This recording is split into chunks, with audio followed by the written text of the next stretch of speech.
네, 이제 변수라고 하는 것에 대한 전반적인 개념을 말씀드렸고요. 그다음에 컴퓨터에서 이제 용량을 어떤 식으로 계산을 하는지 그거를 말씀드렸어요. 그럼 코딩에서 이제 변수를 이야기할 때는 변수를 이제 선언과 할당이라는 두 개의 구문으로 나눠서 처리를 해요. 일단은 자바스크립트에서 쓸 수 있는 변수의 종류가 전역 변수랑 지역 변수로 나눠지는데, 전역 변수는 프로그램 어디에서나 그냥 식별할 수 있는 값이다 라고 생각하시면 돼요. 근데 뭐 크게 그렇게 구별하셔서 의미가 있는 건 아니고요. 자, 변수라는 건 이제 선언과 할당이라고 하는데, 선언이라는 거는 먼저 다라는 키워드를 앞에다 명시하시고요. 그 뒤에다가 사용하고 싶은 변수 이름을 지정하시면 돼요. 자바스크립트 코드는요, 하나의 구문은 세미콜론으로 끝나야 됩니다. 근데 자바스크립트가 조금 착해서 세미콜론 안 찍는 거는 그래도 좀 봐주는 경향이 있긴 한데요. 원칙적으로는 세미콜론 찍으셔야 돼요. 자, 그 다음에 이제 값의 할당이라는 게 있는데, 선언된 변수에다가 대입연산자 이코를 써서 값을 대입하는 처리예요. 항상 오른쪽에서 왼쪽으로 대입이 돼요. 그러면 이제 소스 코드 상에서 바 x라고 지정을 하면은 컴퓨터 램카드 어디엔가 x를 저장하기 위한 공간을 점유를 하는 거예요. 이게 선언이에요. 그러니까 램카드 어디엔가 데이터를 기록하기 위한 공간을 만들고 이름표를 x라고 붙이는 거죠. 그 다음에 x는 100이라고 값을 대입을 하면 아까 점유했던 공간에다가 100이라는 값을 기록을 하는 겁니다. 이걸 할당이라고 해요.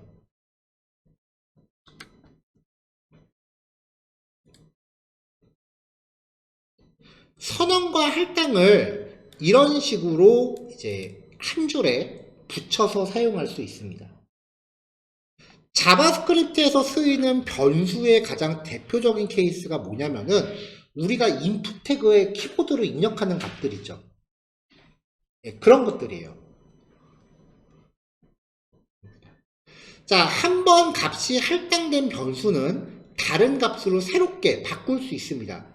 그래서 이름이 변수예요. 자, 처음에 num이라는 변수를 선언을 했어요. 선언이라는 거는 램카드의 공간을 점유하는 거라고 그랬죠. 램카드의 공간을 점유할 때 쓰는 키워드가 다예요. 코딩을 하다 보면 몇몇 이렇게 기능이 있는 키워드들이 있어요. 이 키워드를 프로그래밍에서는 예약어라고 부릅니다. 이 예약어의 종류를 지금 다 일일이 구별하실 필요는 없습니다. 이제 같이 공부하면서 하나하나 이제 살펴볼 거예요. 자, 변수 만들 때 이름 규칙입니다. 영어, 숫자, 언더바, 달러기호만 쓸 수 있는데 사실상 달러기호는 잘 안 쓰고요. 첫 글자는 숫자로 시작할 수 없습니다. 일반적으로 영어 소문자로 시작을 해요. 그리고 주로 변수는 명사형으로 작성해요.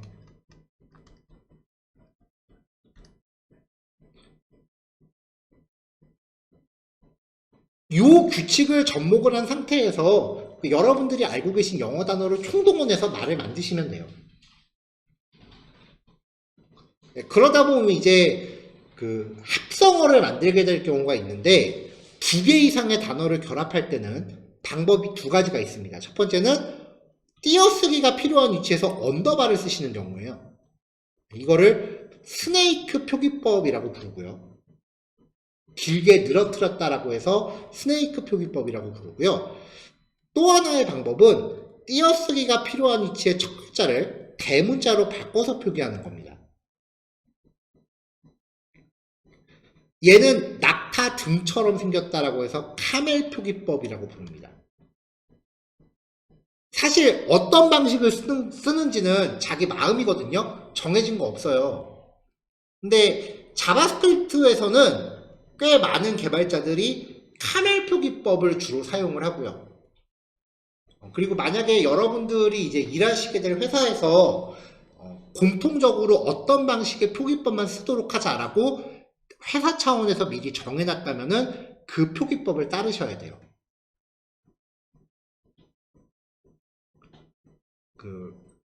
꽤 많은 회사들이 회사 안에서 쓰는 그 표현법, 명명 규칙이라고 하는데요. 그 규칙을 회사 차원에서 정해놓고 있어요. 그걸 이제 코딩 컨벤션이라고 하거든요.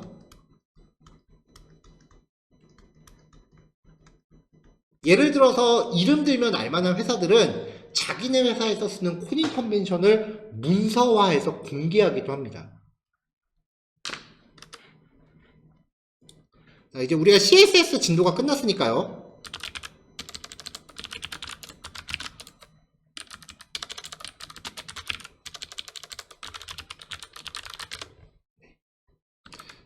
네이버 HTML, CSS 코딩 컨벤션이라고 하면은 NHN 코딩 컨벤션이라는 사이트가 나와요. 요거 읽어보시면 아 얘네들은 이런 식으로 코딩하는구나 라고 해서 도움이 꽤 되실 거예요. 분량이 어마어마해요.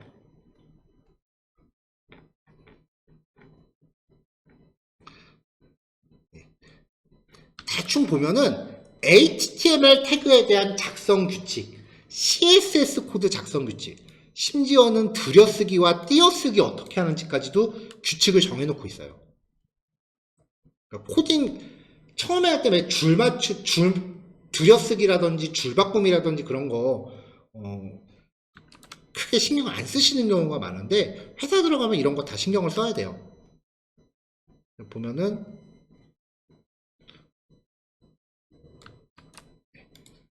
뭐 선택자, 이 문서에서 언급하는 선택자의 종류는 요거만 지원한다. 공통 선택자 all, 그 다음에 div 태그, 여기는 하위 선택자라고 부르는데 저는 자손 선택자라고 소개해드렸고요. 자식 선택자, 클래스 붙이는 거 id, 요거 플러스 그 다음에 계층 선택자는 비교적 최신 기술이어서 소개해드린 거고요. 이거 말고도 CSS 선택자 표기 방법이 무궁무진하게 많은데 대부분 회사들이 채택하지 않는 방법은 아예 수업에서 언급을 안 한 거예요. 그래서 이런 것들 네이밍 규칙, 뭐 이런 식으로. 네이버 같은 경우는 CSS에서 영어 대문자 쓰는 거를 허용을 안 하네요. 이런 식으로 이거 한번 읽어보시면은 다른 회사의 코딩 스타일이 꽤 많이 도움이 돼요. 말 나온 김에 주소를 올려드릴까요? 자바스크립트도 코딩 컨벤션이 있어요.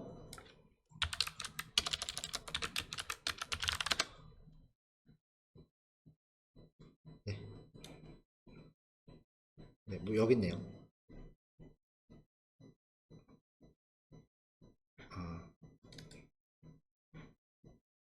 운영하지 않기로 했대요. 가능하면 원본 저장소를 참고해달래요.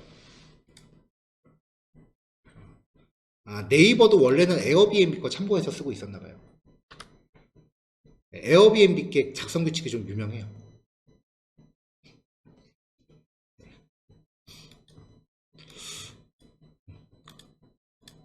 고작해야 그냥 이름 정하는 건데 굳이 규칙을 이렇게 따를 필요가 있냐라고 생각하시면요. 이게 제 경험상 여러 명이 팀 작업을 할 때 규칙을 정해놓지 않으면 그 사람 퇴사하면은 다른 사람 인수인계받을 때 되게 알아보기 힘들어요.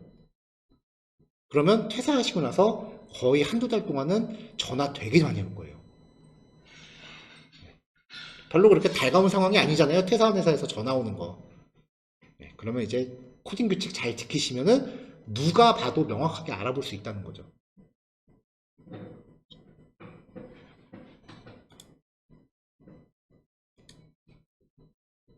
자, 이어서 진행할게요. 잘 알려지지 않은 규칙이긴 한데 UTF-8 환경에서는 변수 이름에 한글도 쓸 수 있기는 해요. 근데 아무도 안 써요. 어색해서. 그러니까 예를 들면은 바, 나이는 21살. 이렇게 해도 코딩해도 되거든요. 에러 안 나요. 근데 아무도 안 써요. 실제로 옛날에 한글로만 작성하는 프로그래밍 언어가 나온 적이 있어요. 쫄딱 망했어요. 아무도 안 써서.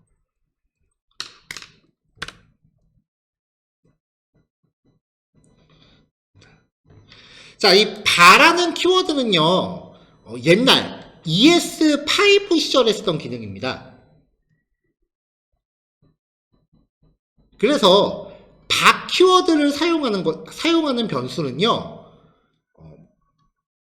자바스크립트를 제외한 모든 프로그래밍 언어들 규칙에 위배되는 특성이 굉장히 많아요. 그러니까 그 대다수가 봤을 때는 굉장히 독특한 A이기 때문에 자바스크립트가 옛날에 배척을 되게 많이 당했어요. 가장 대표적인 게 중복 선언이 된다는 거예요.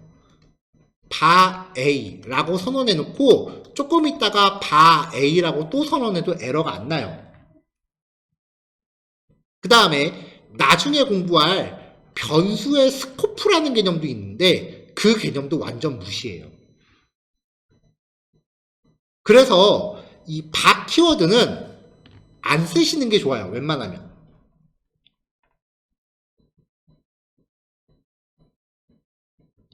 그러면은 우리는 뭘 써야 되느냐? ES6 이후에 나온 지역 변수 개념을 씁니다. 대부분의 프로그래밍 언어에서 말하는 일반적인 변수 생성 규칙을 그대로 따릅니다. 쓰는 방법은 간단해요. 바 키워드 대신에 let이라는 키워드로 바꾸시면 돼요. 할당도 대입하는 거 똑같고요. 선언과 할당 통합도 똑같습니다. 근데 얘는 중복 선언을 하면 에러 나요. 자, 여기까지 보고서 이제 코드 한번 봐볼게요. 자, 우리가 지금 쓰고 있는 게 코드 러너잖아요. 보통 이제 앞부분에는 주제가 굉장히 짧아요. 그냥 요 정도면 이제 주제 하나예요. 그렇다고 해서 주제별로 파일을 매번 새로 만들기는 좀 낭비가 심하니까 제가 비슷한 성격의 주제는 이렇게 파일 하나에 모아서 만들었어요. 이거를 일괄 실행하면은 결과가 이렇게 두루룩 하고 튀어나오니까 이게 어디 결과지 하려면 이렇게 비교하면서 봐야 되거든요. 코드러너를 사용했을 때는 제가 여기 주석으로 이렇게 섹션 나눠놨잖아요. 요만큼 섹션 단위로 드래그 하신 다음에 실행하시면 딱 요 부분만 실행해요. 이렇게 해서 섹션별로 결과를 확인하시면 돼요. HTML하고 좀 다르죠. 이렇게.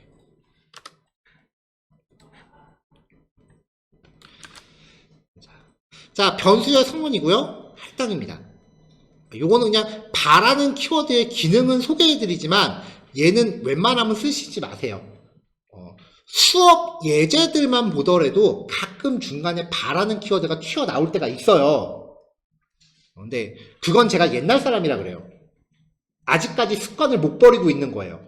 그러니까 제가 혹시라도 수업 예제에 바라는 키워드를 넣었다면 강사님 또 실수하셨네 랩이라고 바꿔서 쓰세요.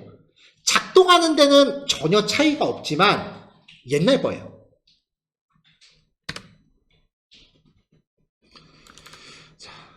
자, 변수를 만든다라는 거는 컴퓨터 안에 데이터를 기록할 공간을 점유한다는 뜻이라고 했죠. 거기에다가 100이라는 데이터를 기록하라는 뜻이고요. 그 다음에 console.log 이거는 출력 명령어예요. 원래 부르는 이름은 따로 있지만 지금 우리가 자바스크립트 개념을 하나하나 다 본 게 아니기 때문에 일단은 그냥 명령어라고 표현할게요. 괄호 안에 있는 내용을 출력해라라고 명령을 하는 겁니다. 그래서 my number 1이라는 변수에 저장되어 있는 값을 출력하라는 거예요. 주의하실 게 이거를 따옴표로 감싸면 따옴표는 문자열이라고 불러요. 문장이에요, 문장. 그래서 따옴표로 감싸면 그 따옴표 안에 있는 내용을 곧대로 출력합니다. 그러니까 따옴표로 감싸면은 my number 1이라는 문장을 출력해라 라는 뜻이고요. 따옴표로 감싸지 않으면 my number 1이라는 변수에 저장된 값을 출력하라는 거예요. 차이점 구별해주세요. 자, 변수 선언 할당 통합해서 한 거고요. 자, my number 2라고 해서 만들어진 변수에 1, 2, 3이라는 값을 넣었어요. 그러면 어디엔가 my number 2라고 공간을 만들어 놓고 여기에 1, 2, 3이라고 기록을 했단 말이에요. 그 다음에 거기에다가 4, 5, 6을 또 대입하면은 이거예요. 폴더 안에다가 파일을 넣는데 그 폴더에 이름 똑같은 파일을 또 붙여넣기를 해요. 그럼 덮어 쓰잖아요. 마찬가지로 기존의 거 지워버리고 4, 5, 6을 넣어라 라는 뜻이 돼요. 출력하면은 4, 5, 6이 되겠죠.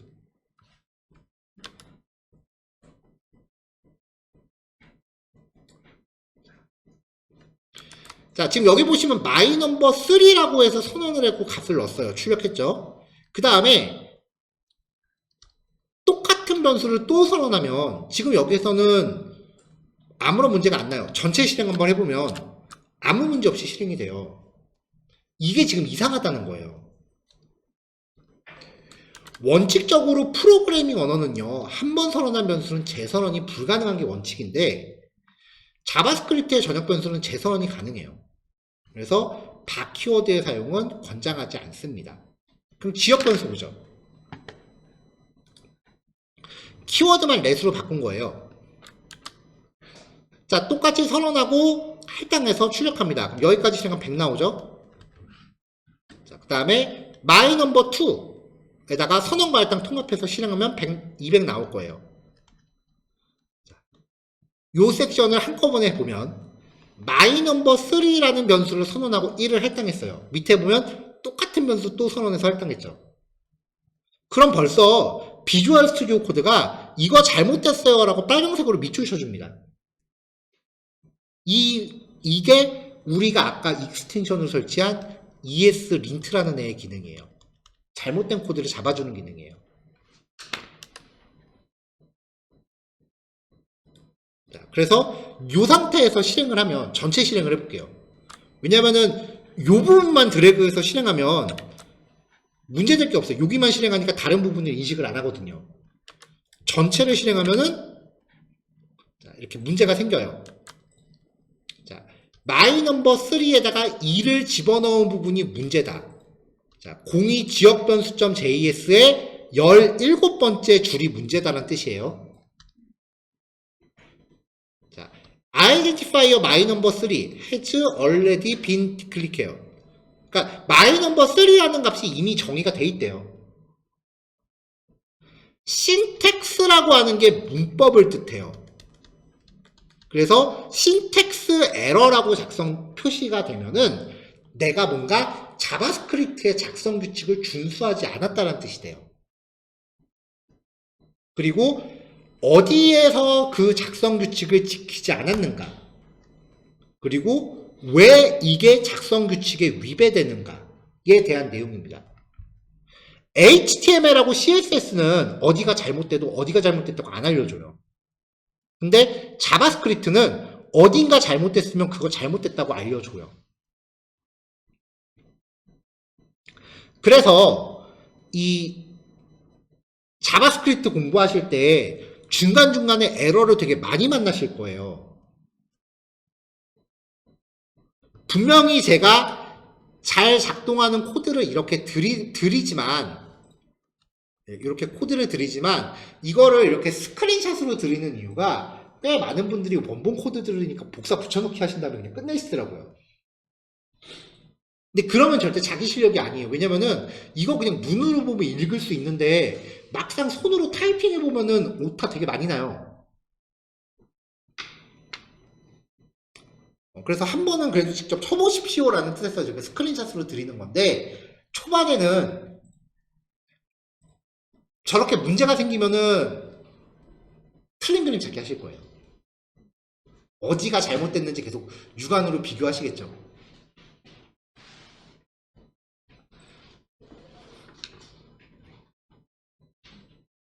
코딩 실력 빨리 늘어나는 걸 빨리 이제 향상되시는 경우랑 그렇지 않은 경우를 비교해 봤을 때 코딩 실력이 안 늘어나시는 경우는요, 뭔가 잘못됐다라고 하면 뭐 틀렸네? 그럼 안에 읽어보지도 않고 이거 닫아요. 그 다음에 원본이랑 비교하면서 어디가 틀렸지 하면서 하나하나 다 대조해 보시는 경우예요. 그나마 지금 우리 반을 그러신 경우까지는 없겠지만 그래도 좀 나은 경우는 이걸 단어나 문장 단위로 읽으시는 경우. 근데 심한 경우는 취업반 학생 중에 그런 친구도 좀 많아요. 한 글자 한 글자 비교를 해요. 영어가 안 되는 경우는 진짜 한 글자 한 글자 비교를 해요. 사실 그런 경우는 사실 거의 실력 학생 기대하기가 힘들어요. 그냥 끝까지 거기서 못 벗어나거든요.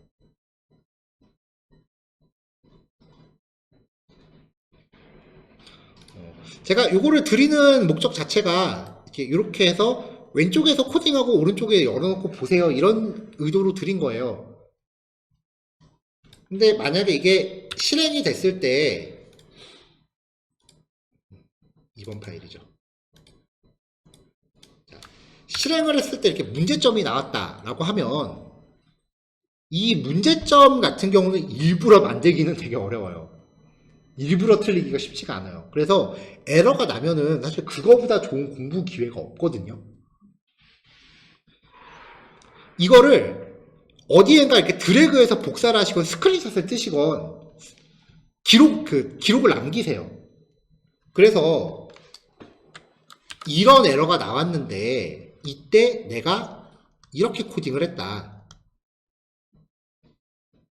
그래서 이 에러 메시지에 비교해 봤더니 원인이 뭐였고 그래서 이거를 어떻게 고쳤다. 쉽게 말하면 오답 노트 만드시라는 거예요. 프로그래밍은 그렇게 접근하셔야 돼요. 수업에서 소개해드리는 코드, 그러니까 어떤 기능 구현을 목적으로 할 경우에는 사실 수업에서 소개해드리는 거는 웬만하면 다 제가 짠 거니까요. 제가 소개해드리는 코드보다 더 좋은 코드 솔직히 인터넷에서 검색하면 세고 셌어요. 저도 실무 개발할 때 한 40%는 인터넷에서 검색한 코드 갖다 써요. 제가 직접 안 짜요. 근데 인터넷에서 검색해서 복사 붙여넣기 했을 때 기대한 대로 동작하리랄 동작 무조건 안 해요. 그럼 그거를 내 입맛에 맞게 좀 고칠 필요가 있거든요. 하고 싶은 얘기가 뭐냐면은 코딩 실력에서 가장 중요한 거는 문제 해결력이라는 거예요. 그러려면 문제점을 파악하는 훈련부터 하셔야 돼요. 예를 들어 볼게요. 이 에러 메시지 그대로 복사해서 제가 구글링 한번 해보겠습니다. 네. 그러면 정말 많은 애들이 자기들 블로그에 이렇게 넣어놔요. 이거 진짜 자바스크립트 에러 중에 기초 중에 기초거든요. 근데 보면은 굉장히 자세하게 해놔요. 어떤 경우에 에러가 났고 어떤 코드에서 에러가 발생했으며 원인이 뭐고 해결 어떻게 했다. 정말 디테일하게 적어놔요.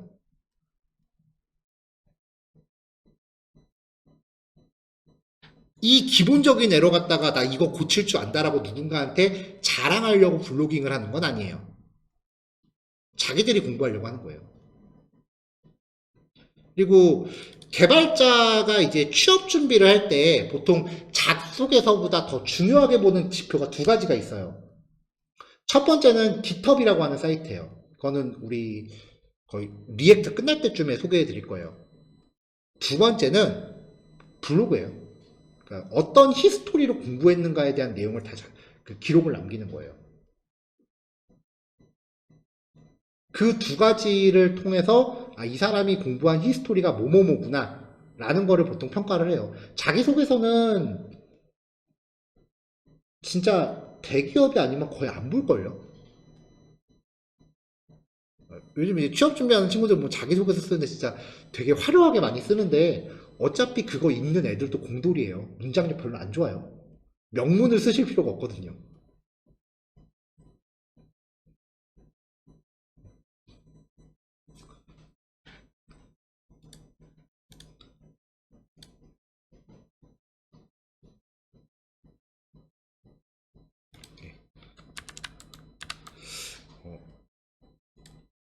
그래서 진짜로 제가 요 얘기를 이제 수업 때마다 하는데 실제로 하시는 분들이 그렇게 많지 않으세요. 그래서 지금 평일에 진행하고 있는 취업반 학생 건데요. 이 친구가 좀 열심히 하는 편이라서. 이 친구 보면은 진짜로 자기가 겪었던 에러 해놓고 왜 난 간단하게라도 이렇게 기록을 해요. 근데 이게 쌓이면은 나중에 가면은 문제가 발생했을 때 메시지만 보고 아 이거 원인이 뭐였구나 라는 식으로 금방금방 접근이 돼요.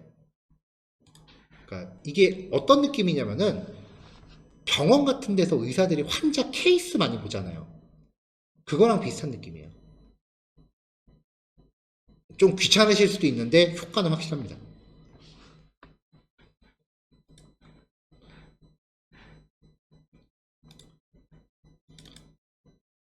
자, 그래서 2번 파일은요, 의도적으로 실습 예제 안에 에러를 포함시켜 놓은 상태입니다.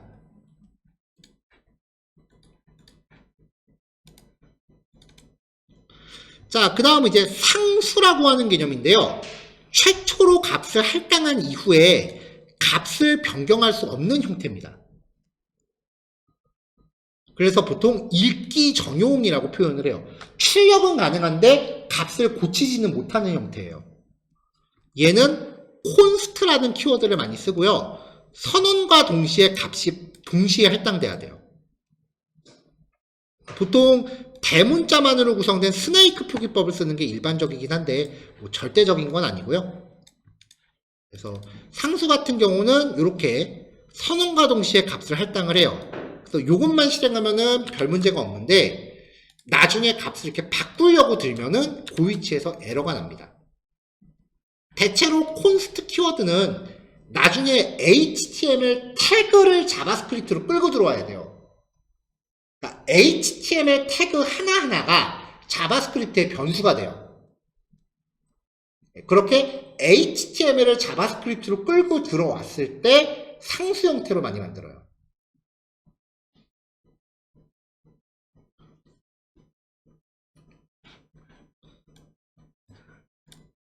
자, 일단 요거 50분까지 요거 3개 한번 해보시고요. 진짜 눈으로 보는 거랑 직접 치는 거랑 달라요. 그 다음에 10분 쉬었다가 5시에 이어서 할게요.